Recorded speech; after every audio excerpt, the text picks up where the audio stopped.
Dari Anas bin Malik radhiyallahu an, kata Rasul, "Thalathun man kunna fihi hurrima 'alan nar." 3 perkara kalau ada pada seseorang diharamkan padanya neraka. Kemudian Rasul mengatakan imanun billah. Sebelumnya terima kasih sudah menonton video kami. Jangan lupa like, share video kami. Bismillahirrahmanirrahim.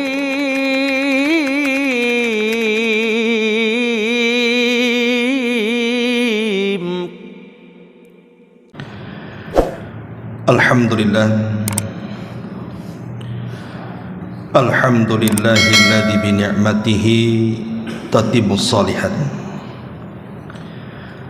Asyhadu an la ilaha illallah wahdahu rabbi la syarika lah. Wa asyhadu anna Muhammadan abduhu wa rasuluhu alladzi la nabiyya ba'dah. Amma ba'du. Alhamdulillah, segala puja dan puji hanya milik Allah subhanahu wa ta'ala. Salawat dan juga iringan salam tetap kita hadiahkan kepada Rasul kita Nabi besar Muhammad sallallahu alaihi wa ala alihi wasallam. Hadirin dan hadirat yang dimuliakan Allah subhanahu wa ta'ala, malam ini kita akan membahas tema nasihat seputar amalan-amalan yang dengan sebab amalan itu jasad kita tidak akan tersentuh dengan api neraka. Ma'asyiral muslimin wal muslimat rahimani wa rahimakumullah. Di dalam Al-Qur'anul Karim banyak peringatan dari Allah subhanahu wa ta'ala tentang neraka. Seperti Allah subhanahu wa ta'ala mengatakan, wattaqun naral lati u'iddat lil kafirin. Takutlah kalian kepada neraka yang telah diperuntukkan untuk orang-orang kafir. Dan Allah juga mengatakan fa'anzartukum naran taladha. Aku peringatkan kalian dari neraka yang menyala-nyala. Dan Allah juga berfirman dalam ayat yang lain, fattaqun naral lati waquduhan nas wal hijarah u'iddat lil kafirin. Takutlah kalian kepada neraka yang bahan bakarnya adalah manusia dan bebatuan, dan itu dipersiapkan untuk orang-orang kafir. Dan juga Allah subhanahu wa ta'ala berfirman, ya ayyuhalladzina amanu qu anfusakum wa ahlikum nara.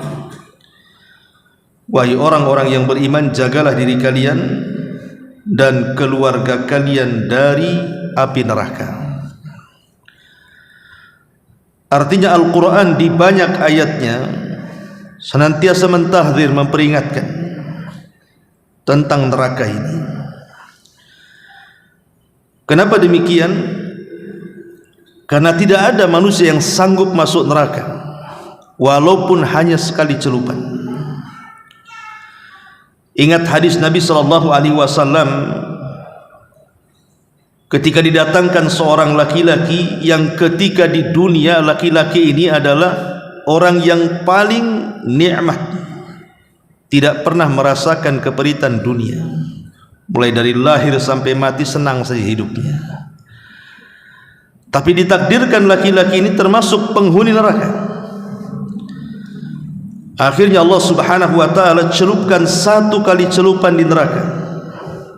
Kemudian Allah tanya, hal marra bika min ni'amin qat?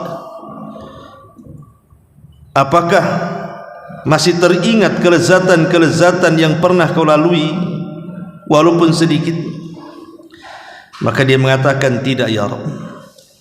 Bayangkan 1 celupan menghilangkan memori kenikmatan yang pernah dilalui selama di dunia. Padahal seperit apapun azab di dunia ini, masih kita bisa bayangkan. Pernah senang itu masih bisa kita bayangkan. Tapi orang yang pernah dicelupkan di neraka itu tidak akan pernah bisa membayangkan kenikmatan yang pernah dirasakannya. Dari sini menunjukkan bahwa ngeri sekali orang masuk neraka itu baru satu kali celupan. Macam mana pula orang yang sehari, 2 hari, setahun, 2 tahun, bagaimana pula dengan orang-orang yang dikekalkan di dalamnya. Makanya Al-Quran bagaimana mensifati orang-orang yang beriman yang takut kepada neraka. Allah Subhanahu wa taala mengatakan, wa yarjuna rahmatahu wa yakhafuna adzabah. Orang-orang yang beriman, mereka senantiasa mengharap rahmat Allah dan senantiasa takut dari azab Allah Subhanahu wa taala. Dan Allah juga mengatakan, walladzina hum min adzabi rabbihim musyfiqun. Dan orang-orang yang mereka dengan azab Rabb mereka sangat dan teramat sangat takut. Bahkan saking neraka ini menakutkan, ikhwatu fiddin, Nabi SAW selalu mengajarkan doa kepada kita agar kita senantiasa isti'adzah, berlindung kepada Allah dari azab neraka ini. Lihat dalam salat, sebelum tasyahud akhir, sebelum salam, Nabi SAW mengajarkan 4 perlindungan kan. Salah satunya adalah Allahumma inni a'udzubika min azabi jahannam. Ya Allah, aku berlindung kepadamu dari azab jahannam. Itu kita baca setiap salat. Pada tasyahud akhir itu, baik salat sunnah atau salat wajib. Bahkan Nabi SAW juga dalam hadis Anas bin Malik radhiyallahu anhu senantiasa membaca doa Rabbana atina fid dunya hasanah wa fil akhirati hasanah wa qina adzabannar. Wa qina adzabannar. Ya Allah, jauhkan aku dari azab neraka. Bahkan disebutkan juga dalam hadis Abu Hurairah radhiyallahu anhu, Nabi SAW juga banyak berdoa dengan doa Allahumma inni a'udzubika min harri jahannam. Ya Allah, aku berlindung kepadamu dari panasnya neraka jahannam. Bahkan Umar bin Khattab radhiyallahu anhu pernah mengatakan, "Lau nada munadin minas sama." Kalau sekiranya ada panggilan yang berasal dari langit, "Ayyuhan nas, innakum dakhilunal jannata kullakum illa rajulan wahidan la khiftu an akuna ana." Kata Umar bin Khattab radhiyallahu an, kalau seandainya yang memanggil itu mengatakan, wahai manusia, kalian semua masuk surga kecuali 1 orang, maka Umar mengatakan, jangan-jangan itu aku. Saking takutnya dengan neraka itu. Bahkan dikisahkan dari Abdullah ibn Ar-Rumi, dia mengatakan, ballagani, telah sampai kepadaku, anna Utsman ibn Affan radhiyallahu anhu qala, bahwa Utsman ibn Affan mengatakan, lau anni bainal jannati wan nar, kalau sekiranya aku didudukkan antara surga dan neraka, wala adri ila ayyatihima yu'maru bihi, dan aku tidak tahu aku ini diperintahkan kemana, berjalan ke surgakah ke nerakakah, maka Utsman mengatakan, lakhtartu an akuna ramadan qabla an a'lam ila ayyatiha asir, maka aku berharap aku jadi tanah saja, jadi debu saja, sebelum aku tahu kemana aku harus melangkah, katanya. Saking takutnya dia dimasukkan ke neraka. Ma'asyiral muslimin wal muslimat rahimani wa rahimakumullah, bahkan ulama salaf semata-mata mereka melihat api di dunia saja, mereka sudah terbayangkan tuh api neraka.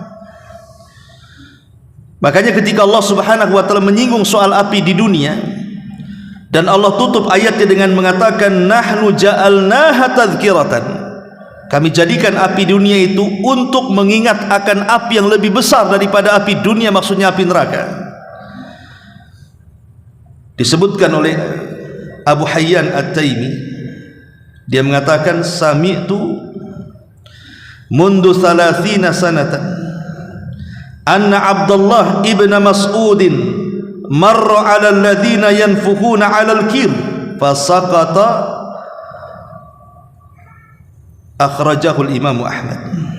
Kata Abu Hayyan At-Taimi, aku mendengar sejak 30 tahun Abdullah ibn Mas'ud radhiyallahu an apabila lewat di sebuah pandai besi, kemudian dia melihat ada kipas yang sedang mengkipas-kipasi api, kemudian menyalalah api itu, maka langsung terbayang azab neraka, dia pun kemudian jatuh dan pingsan.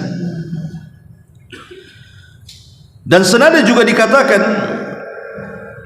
oleh Sa'ad ibn Akhrum, dia mengatakan kuntu amsi ma ibni Mas'ud, aku pernah berjalan bersama Ibnu Mas'ud, famarra bil haddadin, maka kami lewati orang-orang yang sedang membuat senjata di pandai besi. Wa qad akhraju hadidan minan nar, dan mereka sedang mengeluarkan besi yang berwarna merah dari api itu. Maka Ibnu Mas'ud melihat api itu, fabaka, dia pun menangis. Kemudian dia pun tersungkur dan pingsan. Begitulah para ulama salaf ikhwatu fiddin muliakan Allah Subhanahu wa taala, takutnya mereka kepada neraka sampai api di dunia saja mereka bayangkan itu neraka, sehingga sebagian mereka menghalangi untuk tertawa. Saking kalau mereka teringat neraka itu, mereka tidak mau tertawa lagi. Seperti yang dikatakan oleh Sa'id bin Zubair radhiyallahu anhu, dia mengatakan ketika Hajjaj berkata kepada Sa'id bin Zubair, "Ballaghani annaka lam tadhhab." Telah sampai kepadaku bahwa engkau tidak pernah tertawa, tidak pernah tersenyum. Kenapa? Maka Sa'id bin Zubair mengatakan, "Kaifa adhhab wa jahannam qad su'irat wal aghlal qad nusibat waz zabaniyah qad u'idat." Bagaimana aku bisa tertawa, kata Sa'id bin Zubair, sementara jahannam sudah dinyalakan, rantai sudah disiapkan, dan malaikat-malaikat zabaniyah penyeret orang ke neraka sudah siap menyeret kita. Bagaimana aku akan tertawa, kata Sa'id ibn Zubair radhiyallahu an. Makanya Rasul mengatakan, lau ta'lamuna ma a'lamu la dhahiktum qalilan wa la bakaitum katsira. Kalau kalian tahu apa yang ku tahu tentang neraka, sungguh kalian akan sedikit tertawa dan banyak menangis. Ma'asyiral muslimin yang dimuliakan Allah Azza wa Jalla, setelah kita tahu bagaimana kondisi para ulama tentang neraka, maka kita masuk pada poinnya. Tidak memperpanjang mukadimah, apa saja amalan-amalan yang bisa menghindarkan kita dari api neraka. Yang pertama, qaulu la ilaha illallah bi ikhlasin wa yaqin.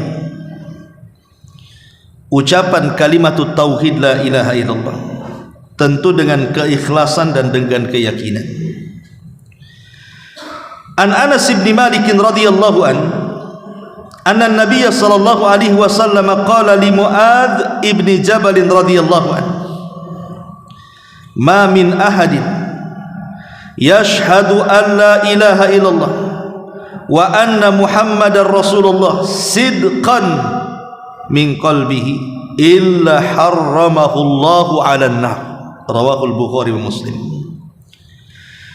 Dari Anas bin Malik radhiyallahu an, Nabi sallallahu alaihi wasallam berkata kepada Muadz, tidaklah seseorang bersaksi bahwa tidak ada sesembahan yang berhak disembah kecuali Allah, dan bersaksi bahwa Muhammad adalah utusan Allah, sidqan min qalbihi, dengan penuh kejujuran dalam hatinya, illa kecuali harramahullahu alaihin nar, Allah haramkan padanya neraka.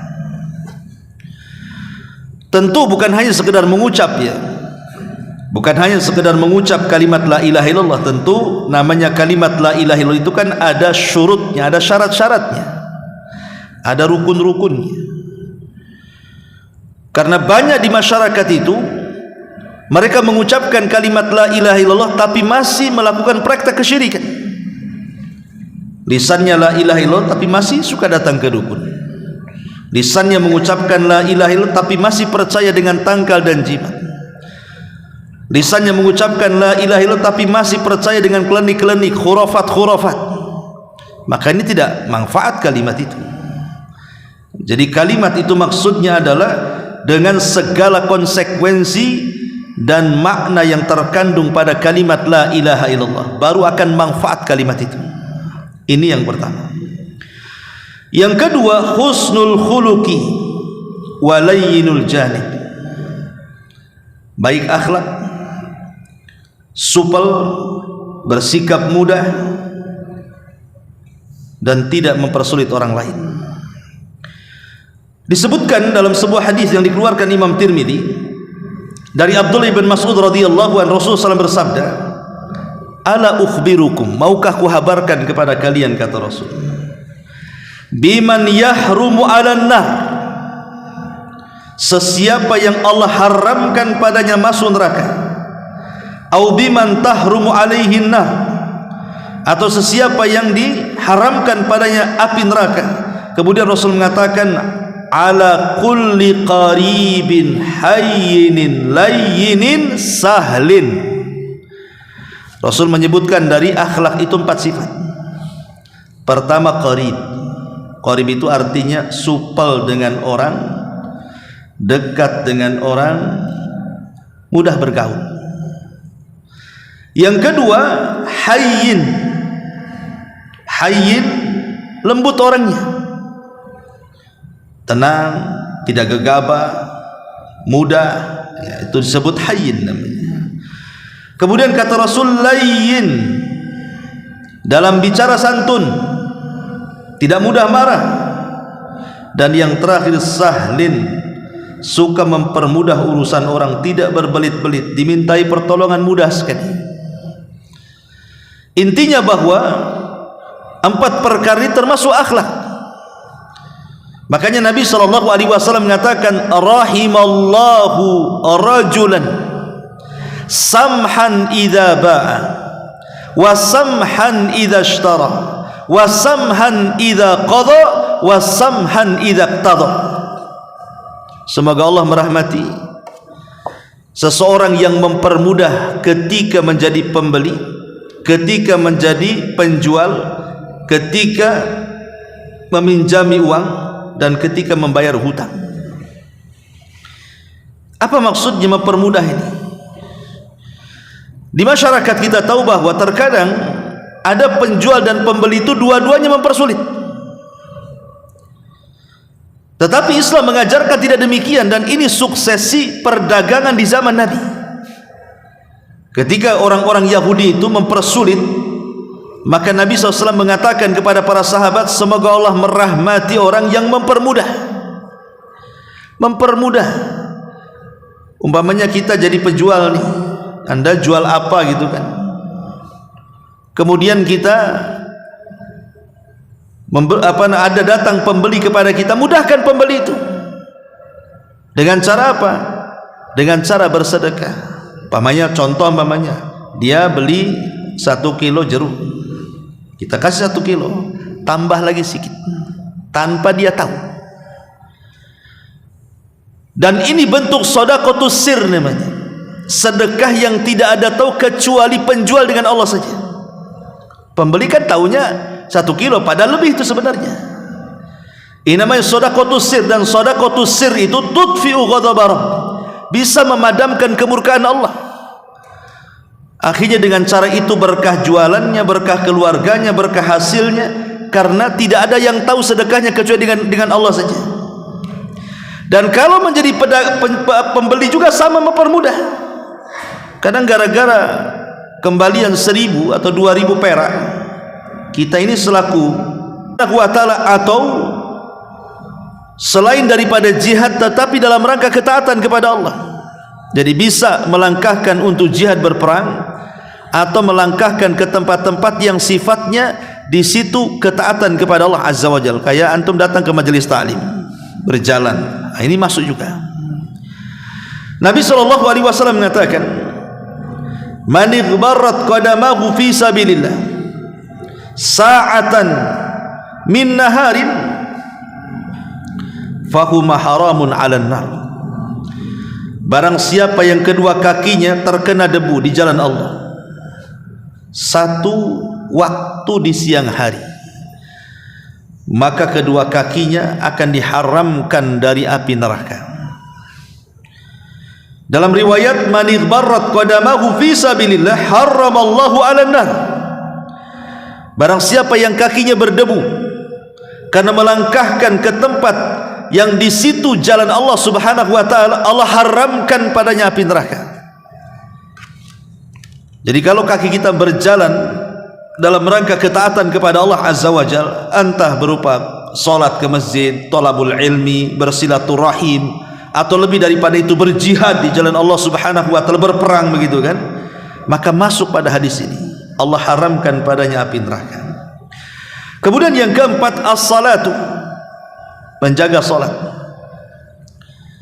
Kata Nabi SAW, man hafadha 'ala as-salawatil khamsi ala wudu'iha wa mawaqitiha wa ruku'iha wa sujudiha yaraha haqqan lillahi alaihi hurrima 'alan nar. Kata Nabi SAW, barang siapa yang menjaga salat 5 waktu, mulai dari wudunya dia jaga, waktu-waktunya dia jaga, ruku dan sujudnya dia jaga. Jadi 4 perkara yang dijaga dalam salat itu. Pertama wudunya, kedua waktunya, ketiga rukunya, keempat sujudnya, maka Allah haramkan padanya neraka. Kenapa kemudian di sini 4 perkara ini? Karena 4-empatnya memiliki keistimewaan tersendiri. Adapun wudu jelas merontokkan semua dosa-dosa kita lewat air wudu itu. Adapun menjaga waktu karena itu seafdal-afdalnya amal. As-salatu ala waktiha, salat tepat waktu. Adapun ruku dan sujud itu merontokkan semua kesalahan kita. Karena ketika kita salat itu, ketika kita mulai takbiratul ihram, maka Allah letakkan dosa-dosa kita itu di pundak dan kepala. Jadi setiap kita salat itu Allahu Akbar, maka Allah letakkan dosa itu di pundak kita dan kepala kita. Setiap kita ruku, disitulah berjatuhan dosanya. Setiap kita sujud, disitulah berjatuhan dosanya. Makanya wajar kalau Nabi SAW mengatakan, bagaimana pendapat kalian kalau di depan pintu rumah kalian ada sungai yang sangat jernih, kemudian kalian mandi 5 kali di sungai itu, bukankah bersih badan kalian? Ya, tentu bersih. Kata Rasul, begitu pula dosa apabila digempur dengan solat 5 waktu, seperti itulah bersihnya. Dan pembersihan dosa ketika solat itu kapan? Saat ruku dan sujud. Makanya Rasul mengatakan, amma fir ruku fa'adzimu fihi rabb, wa amma fis sujud fajtahidu fihi du'a faqaminun an yustajabulah. Adapun dalam posisi ruku, kata Rasulullah, besarkan Allah di situ, subhana rabbiyal azim. Adapun di sujud, berdoalah sungguh-sungguh di situ, karena itu tempat di mana tidak ada yang ditolak doa-doanya. Lah siapa yang menjaga 4 perkara ini, Allah haramkan neraka padanya. Hadis ini dihasankan oleh Syekh Albani rahimahullahu taala. Kemudian yang nomor 5, al-muhafadzatu ala 4 raka'atin qabla zuhri wa 4 ba'daha. Berusaha menjaga salat 4 rakaat sunnah sebelum zuhur dan 4 rakaat setelahnya. Tentu 2 kali salam, 2 kali salam ya.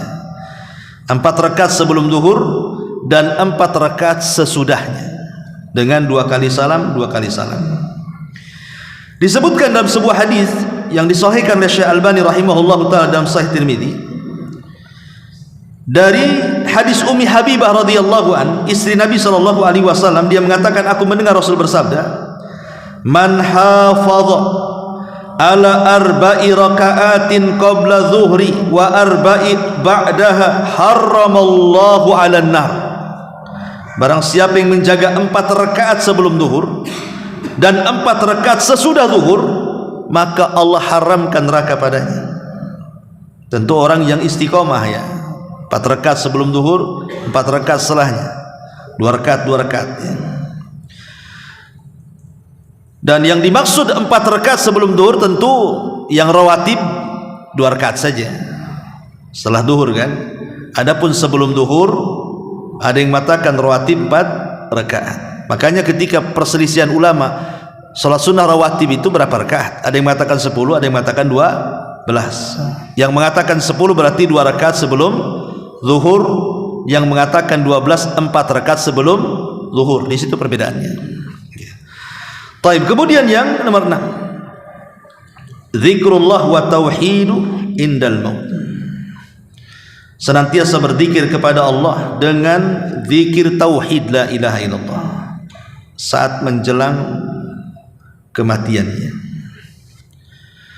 Disebutkan dari hadis Abi Hurairah radhiyallahu anhu dan Abi Sa'id Al-Khudri radhiyallahu anhuma, annahuma syahida ala Rasulillah sallallahu alaihi wasallam qala, keduanya menyaksikan Rasul bersabda, idza qala al-'abdu, apabila seorang hamba, ini anjuran bagi orang yang sedang sakit parah ya.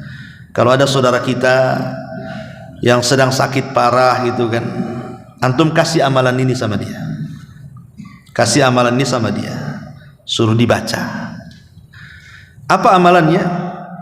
Idza qala al-'abdu, apabila seorang hamba mengucapkan la ilaha illallah wallahu akbar, yaqulullahu azza wa jal, maka Allah akan membalas dan mengatakan sadaqa abdi, hambaku telah benar, la ilaha illa ana wa ana akbar.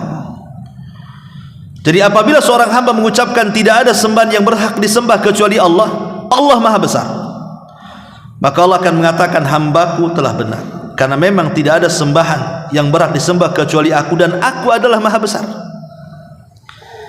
Wa idza qala al-'abdu la ilaha illallah wahdah, dan apabila seorang hamba mengucapkan tidak ada sembahan yang berhak disembah saja kecuali Allah saja, qala, maka Allah katakan sadaqa abdi, hambaku telah benar, la ilaha illa ana wahdi, karena tidak ada sembahan yang berhak disembah kecuali aku saja. Wa idza qala al-'abdu, apabila hamba mengucapkan la ilaha illallah la ilaha illallah la syarikalah, la ilaha illallah la syarikalah, qala sadaqa abdi la ilaha illa ana wa la syarikali. Dan apabila hambaku mengucapkan tidak ada sembahan yang berhak disembah kecuali Allah dan tidak ada sekutu baginya, maka Allah katakan telah benar hambaku, karena memang tidak ada sembahan yang berhak disembah kecuali aku, dan aku tidak punya sekutu. Wa idza qala al-'abdu la ilaha illallah lahul mulku wa lahul hamdu, qala sadaqa abdi la ilaha illa ana lil al-mulku wa liyal hamdu, liyal mulku wa liyal hamdu. Apabila hambaku mengatakan tidak ada sembahan yang berhak disembah kecuali Allah, bagi dia kerajaan dan pujian, maka Allah mengatakan telah benar hambaku, memang tidak ada sembahan yang berhak disembah kecuali aku, dan aku punya kerajaan dan aku punya pujian. Wa idza qala al-'abdu la ilaha illallah wala haula wala quwata illa billah, qala sadaqa abdi la ilaha illa ana wala haula wala quwata illa bi. Apabila hambaku mengatakan tidak ada sembahan yang berhak disembah kecuali Allah, tidak ada daya dan kekuatan kecuali Allah, maka Allah katakan telah benar hambaku, karena tidak ada sembahan yang berhak disembah kecuali aku, dan tidak ada daya dan kekuatan kecuali semua milikku. Kemudian di ujung hadis kata Rasulullah, man razaqahunna inda mautihi, kalau dia membaca zikir-zikir ini kemudian Allah takdirkan dia mati, lam tamassahun nar, maka neraka tidak akan menyentuhnya. Ya, jadi ini amalan ini kasih sama orang-orang yang sakit atau kita sedang sakit. Apa saja coba? La ilaha illallah, Allahu Akbar, satu. La ilaha illallah wahdah, dua. La ilaha illallah la syarikalah, tiga. La ilaha illallah lahul mulku wa lahul hamdu, empat. Dan yang terakhir, yang kelima, la ilaha illallah wa la quwata illa billah. Ini empat kalimat, lima kalimat. La ilaha illallah wallahu akbar, la ilaha illallah wahdah, la ilaha illallah la syarikalah, la ilaha illallah lahul mulku wa lahul hamdu, la ilaha illallah wa la haula wa la quwata illa billah. Lima kalimat. Apabila dibaca bagi orang sakit dan Allah takdirkan dia meninggal, apa kata Rasul? Neraka tidak akan menyentuhnya. Ini yang nomor 6. Yang nomor 7, dan hadis ini disahihkan oleh Syekh Albani rahimahullah ta'ala dalam Sahih Al-Jami. Yang nomor 7, al-buka min khasyatillah wal hirasatu fi sabilillah. Menangis karena takut kepada Allah, kemudian dia tidak tidur dan terjaga dalam rangka di jalan Allah. Dari Abdullah ibn Abbas radhiyallahu anhu, Rasul mengatakan, ainani la tamassahuman nar. Ada dua mata, kata Rasul, tidak akan disentuh api neraka. Ainun bakat min khasyatillah wa ainun batat tahrusu fi sabilillah. Dua mata yang senantiasa menangis karena takut kepada Allah, dan mata lainnya dia senantiasa terjaga dan tidak tidur karena di jalan Allah. Kita ingat hadis tentang sab'atun yudhilluhumullahu fi dhilli. Ada 7 kelompok yang akan mendapatkan naungan arsy di hari yang tidak ada naungan kecuali naungan Allah. Siapa 7 orang itu? Salah satunya apa? Wa rajulun dzakarallah khaliyan fafadat aina. Seorang laki-laki yang bangun di tengah malam, kemudian dia mengingat Allah sampai dia menangis karena takut kepada Allah azza wa jalla. Itulah namanya ainun bakat min khasyatillah. Mungkin antum baca Quran, ketika sholat kemudian terlintas ayat-ayat azab, antum menangis. Atau antum merenung dosa-dosa antum, takut masuk neraka, kemudian menangis. Pokoknya intinya adalah mata yang senantiasa takut karena Allah subhanahu wa ta'ala. Dan yang kedua, orang-orang yang menjaga di jalan, seperti orang-orang Gaza tuh, hari ini mana bisa tidur mereka? Hari-hari mereka digempur oleh tentara Zionis, mereka berada di ribat. Mata-mata mereka tidak akan disentuh neraka karena mereka berada di ribat masalahnya. Ini juga yang nomor 7. Kemudian yang nomor 8, ghaddul basar, berusaha menundukkan pandangan kepada yang diharamkan Allah azza wa jalla. Nabi SAW mengatakan dalam hadis yang disahihkan oleh Syekh Albani dalam kitabnya As-Sahihah, salasatun la tara a'yunuhumun nar. 3 manusia engkau tidak akan melihat mata-mata mereka di neraka. Ainun harasat fi sabilillah, mata yang senantiasa terjaga di jalan Allah. Wa ainun bakat min khasyatillah, mata yang senantiasa menangis karena takut kepada Allah. Wa ainun, di sini syahidnya, ghadat an maharimillah, mata yang senantiasa menundukkan pandangan dari hal-hal yang diharamkan Allah. Dia senantiasa menundukkan pandangan, dia tidak mau melihat yang diharamkan Allah azza wa jalla. Nampak ada khamr, dia palingkan. Nampak ada aurat, dia palingkan. Apapun yang diharamkan Allah, dia akan berusaha memalingkan matanya. Kemudian yang nomor 9, as-sabru ala faqdil walad, sabar ketika kehilangan anak. Mungkin baru melahirkan meninggal, atau mungkin sudah besar tapi belum balik meninggal. Maka kalau kita sabar, kata Nabi SAW, la yamutu li ahadin minal muslimin salasatun minal waladi fatamassahun nar illa tahillatal qasami. Muttafaqun alaih. Seorang muslim yang ditinggal mati 3 orang anaknya, niscaya tidak akan disentuh api neraka kecuali hanya sekejap. Ada yang mengatakan takhillah al-qasam di sini artinya kecuali hanya lewat di titian saja. Bahkan dalam riwayat yang lain Nabi SAW mengatakan faqalat imra'atun inda Rasul SAW, ya Rasulullah awithnan, qala awithnan. Rasul kau menyebutkan 3 anak yang meninggal, bagaimana kalau 2? Apa juga sama? Kata Rasul, ya 2 pun sama. Bagaimana kalau 1? Ya sama 1 juga. Artinya yang penting ketika anak itu meninggal, kita sabar. Karena kematian anak itu sering saya ulang-ulang, beda dengan kematian pasangan ataupun orang tua. Kalau kematian pasangan, cari pasangan lain, selesai sedihnya.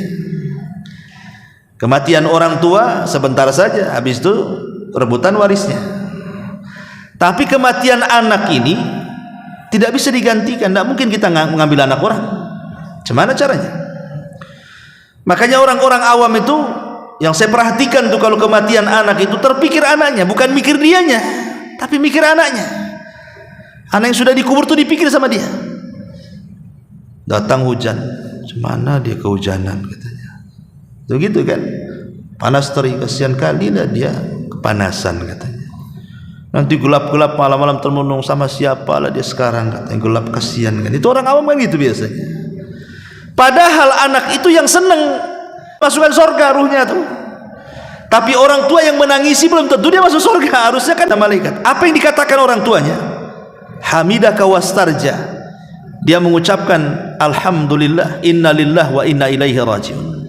Maka Allah katakan, kalau begitu bangunkan 1 rumah di surga, wasammuhu baitul hamdi. Kasih nama istananya baitul hamdi. Harusnya orang tua ketika meninggal anaknya bersyukur. Alhamdulillah, dia jadi syafaat saya pada hari kiamat. Innalillah wa inna ilaihi rajiun. Itu maksudnya. Jangan larut dengan kesedihan. Buat apa dia sudah masuk surga anaknya? Harusnya dia mikir dialah kan begitu. Belum tentu saya nanti kalau saya nggak masuk surga nggak ketemu anak saya. Harusnya kan berpikir begitu kalau saya tidak baik. Yang dipikirkan kita, jangan bayi kita. Itu maksudnya. Makanya di sini Nabi SAW memberikan pahala kepada orang yang sabar karena kematian anaknya, bahwa dia tidak akan disentuh api neraka. Kemudian yang nomor 10, salatul fajri fi jama'atin. Salat fajar dengan berjamaah. Kata Nabi SAW, man shalla lillahi arba'ina yawman. Afwan, bukan salat fajar ya, salat jamaah, salat berjamaah. Man shalla lillahi arba'ina yawman fi jama'atin yudrik at-takbiratal ula kutibat lahu bara'atani, bara'atun minan nar wa bara'atun minan nifaq. Siapa yang salat karena Allah 40 hari saja, 40 hari, syaratnya apa? Dia 40 hari berjamaah terus dan dia mendapatkan takbiratul ihram imam 40 hari berturut-turut, dan dia mendapatkan takbiratul ihram imam, maka Allah akan catat kepadanya 2 perkara. Pertama, neraka tidak akan menyentuhnya. Yang kedua, sifat munafik tidak ada pada badannya, tidak punya sifat nifak, dan neraka tidak akan menyentuhnya. Syaratnya tadi 40 hari berturut-turut salat berjamaah, dan dia tidak ketinggalan takbiratul ihram imam. Ya, ini yang nomor 10.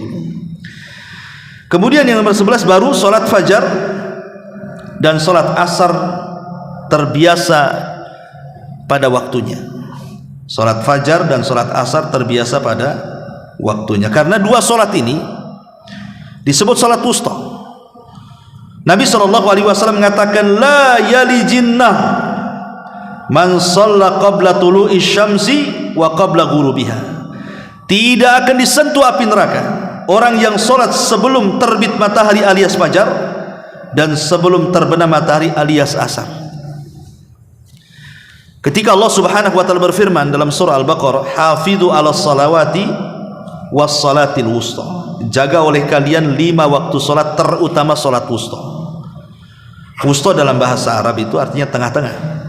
Tapi wusta dalam ayat ini maksudnya salat yang paling mulia, yang paling tinggi. Sebagai Allah mengatakan, "Wa ja'alnakum ummatan wasata." Dan kami jadikan kalian umat yang wasat, artinya yang tinggi, melebihi umat-umat yang lainnya. Jadi salat wusta itu salat yang mengungguli salat-salat yang lainnya. Ulama berselisih pendapat kepada 3 perselisihan. Yang pertama, ada yang mengatakan salat wusta itu salat asar.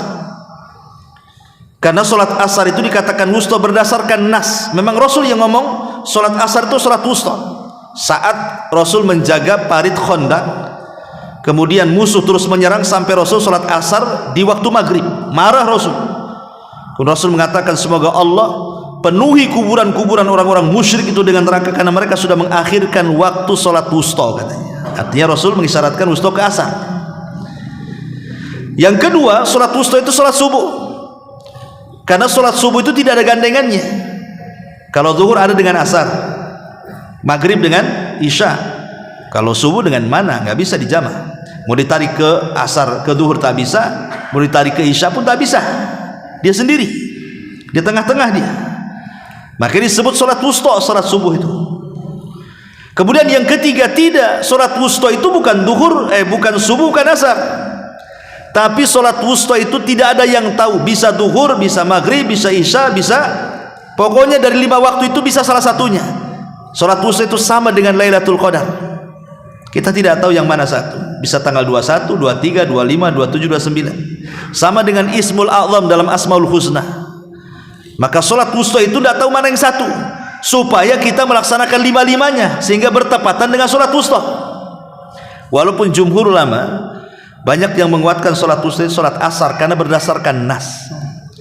Tapi baik asar ataupun subuh, dua-duanya memiliki keistimewaan yang sama. Karena di 2 waktu ini turun malaikat mencatat amalan kita, sehingga subuh dan asar pahalanya 2. Jadi subuh 2, asar 2. Tapi kalau zuhur, kemudian maghrib, isya cuma 1 pahalanya.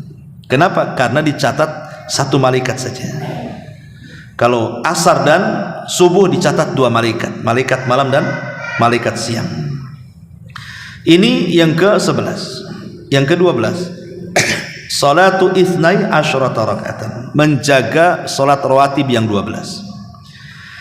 Kata Nabi sallallahu alaihi wasallam, "Man shalla fi yaumin ithnatai asyrata raka'atan, harramallahu lahmahu 'alan nar." Barang siapa yang salat pada satu hari itu 12 rakaat, maka Allah Subhanahu wa taala haramkan dagingnya dari neraka. Kata Anas bin Malik ketika aku mendengar hadis ini, wallahi ma taraktuhunna abada. Aku tidak pernah meninggalkan 12 rakaat itu. Kata Anas bin Malik. Ya. Maksudnya 12 rakaat itu apa? 4 rakaat sebelum zuhur, 2 rakaat setelahnya, 2 rakaat setelah maghrib, 2 rakaat setelah isya, 2 rakaat setelah sebelum subuh. Itu maksudnya 12 rakaat itu. Kemudian yang nomor 13, as-saharu fi sabilillah. Sahar itu artinya tidak bisa tidur karena berjaga-jaga di jalan Allah Subhanahu wa taala. Seperti orang yang berada di perbatasan ribat gitu ya. Rasul mengatakan, hurrimat ainun 'alan nar, diharamkan mata dari neraka, sahirat fi sabilillah, yang dia terjaga karena di jalan Allah Azza wa Jalla. Kemudian yang nomor 14, al-mu'min billahi wal muhibbu lahu, orang yang menanamkan keimanan kepada Allah dan berusaha mencintai Allah Azza wa Jalla. Dari Anas bin Malik radhiyallahu an, kata Rasul, "Thalathun man kunna fihi hurrima 'alan nar." 3 perkara kalau ada pada seseorang diharamkan padanya neraka. Kemudian Rasul mengatakan, imanun billah, pertama beriman kepada Allah, wa hubbullah, kemudian cinta kepada Allah. Kemudian yang ketiga, wa an yulqa finnar fayuhraku ahabbu ilaihi min an yarji'a fil kufri.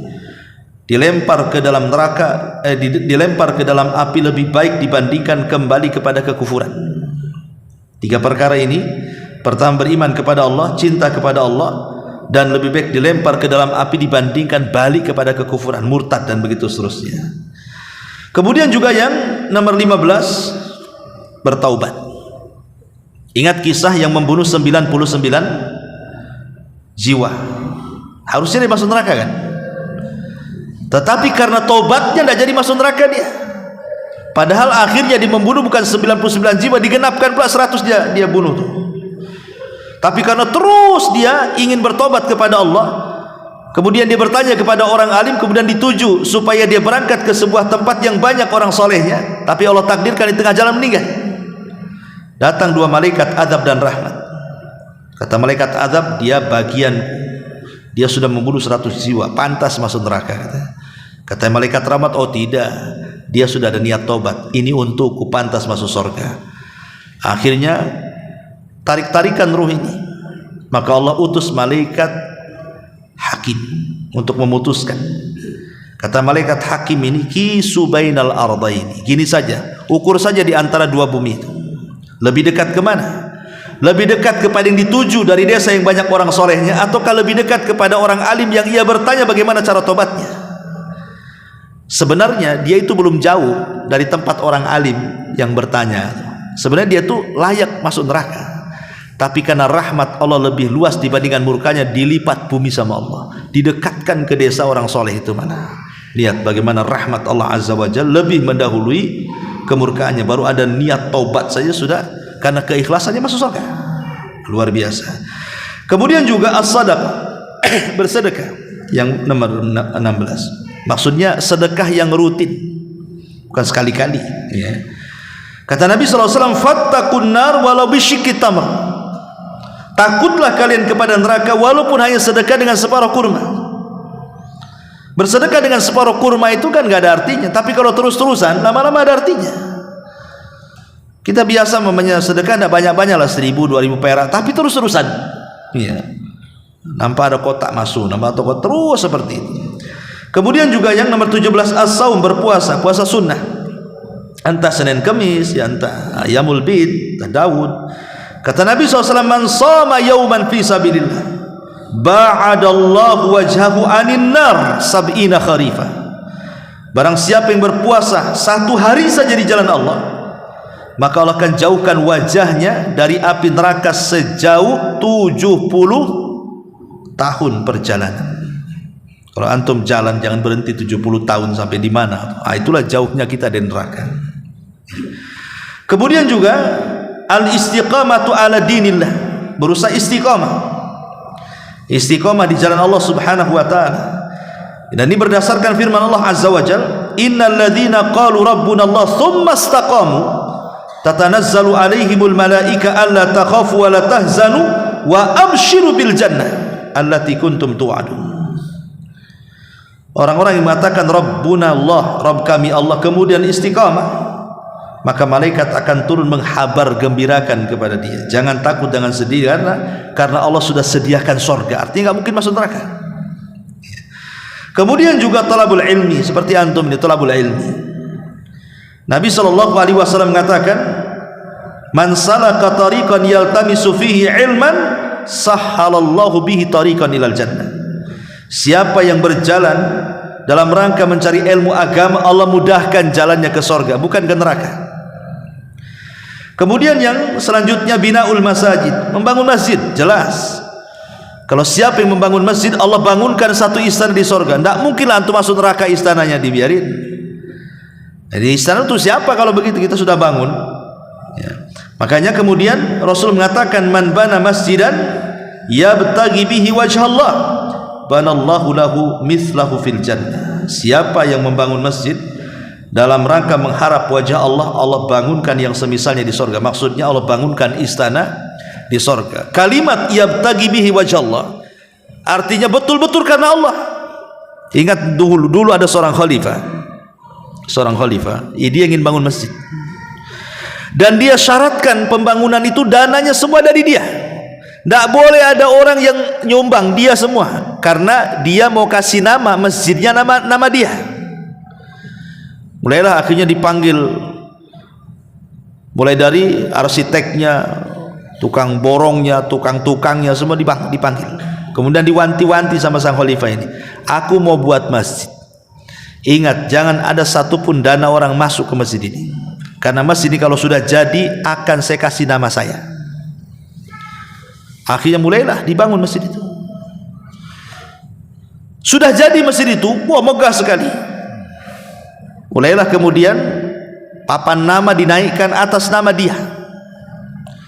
Masalahnya sang khalifah ini bermimpi. Dalam mimpinya, rupanya nama masjid itu bukan nama dia, tapi nama seorang ibu tua.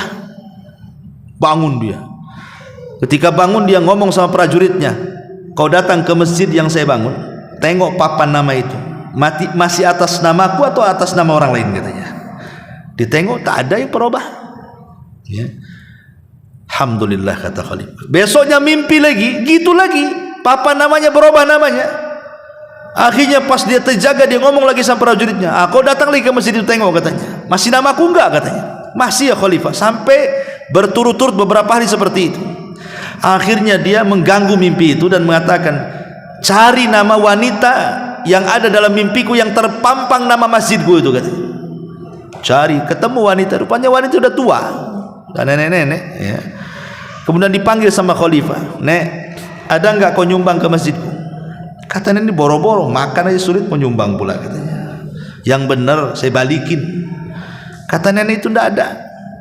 Terus didesak-desak. Akhirnya kemudian khalifah ini maksa, sebutkan nek sumbanganmu apa, saya balikan. Katanya itu tidak ada. Aku hari-hari lewat masjid ini dan saya kagumi masjidmu tuh. Cuman aku teringat satu saja, katanya. Jadi satu hari saya lewat, lah salah satu kuda untuk mengangkut bahan bangunan itu, dia terikat di sebuah pohon. Dia ingin minum. Masalahnya talinya terserimpet di kakinya, sehingga dia susah mau minum tuh, karena tergulung kakinya dengan tali itu. Mau minum tak bisa, mau minum tak bisa. Jadi kata wanita ini, aku kasihan, aku dekati kuda itu, kemudian ku lepaslah tali itu, akhirnya dia bisa minum. Itu saja, ya. Kata sang khalifah, sini wahai prajurit, ganti papan nama itu, kasih atas nama wanita ini. Demi Allah, dia melakukan itu karena Allah, tapi aku melakukan karena manusia, kata. Nah, kan? Jadi maksudnya kisah ini artinya bahwa segala sesuatu itu harus karena Allah Subhanahu wa taala, gitu maksudnya. Bukan karena yang lainnya. Sekarang kan nggak ada yang membangun masjid muslimin tuh kasih nama saya. Jelas-jelas dia ngomong nama saya. Kemudian juga al-mudawamatu ala tatahur, senantiasa menjaga kebersihan ataupun kesucian, ya. Kalau bisa habis wudu batal wudu lagi, nanti batal wudu lagi, dia jaga betul. Dan ini lihat dari hadis Bilal bin Rabah, ketika Nabi SAW bertanya kepada Bilal bin Rabah, ya Bilal, samitu khosataka fil jannah, wahai Bilal, aku ketika masuk ke sorga, kok aku mendengar suara terompahmu di sorga, apa yang kau lakukan? Maka Bilal mengatakan, ma tawadda'tu wudu'an illa waqad shallaitu rak'atain, tidaklah aku berwudu kecuali setelahnya aku melaksanakan 2 rakaat wudu. Dan Bilal terkenal orang yang menjaga kebersihan dan senantiasa berwudu. Kemudian juga al-iktsar minas sujud, memperbanyak sujud. Sujud kan macam-macam, ada sujud salat, sujud tilawah, sujud sahwi, sujud syukur, gitu ya. Kemudian juga al-hajjul mabrur, yang haji dengan tujuan karena Allah. Kemudian juga menyebar salam, memberi makan kepada fuqara wal masakin, bersilaturahim, dan salat di malam hari. Dan itu disatukan dalam satu redaksi hadis, kata Rasul, afsus salam wa at'imut ta'am wa sallu bil laili wan nasu niyam tadkhulul jannata bis salam. Sebarkan salam, kasih makan, salat malam, maka kalian akan masuk surga dengan selamat. dan banyak lagi hal-hal yang berkaitan dengan amal-amal yang bisa menjauhkan kita dari api neraka ini. Sebagiannya saja ini saja yang bisa sampaikan, ya, mudah-mudahan ada manfaatnya. Kita tutup. Subhanakallahumma bihamdika asyhadu an la ilaha illa anta astaghfiruka wa atubu ilaik. Allahu taala alam. Assalamualaikum warahmatullahi wabarakatuh.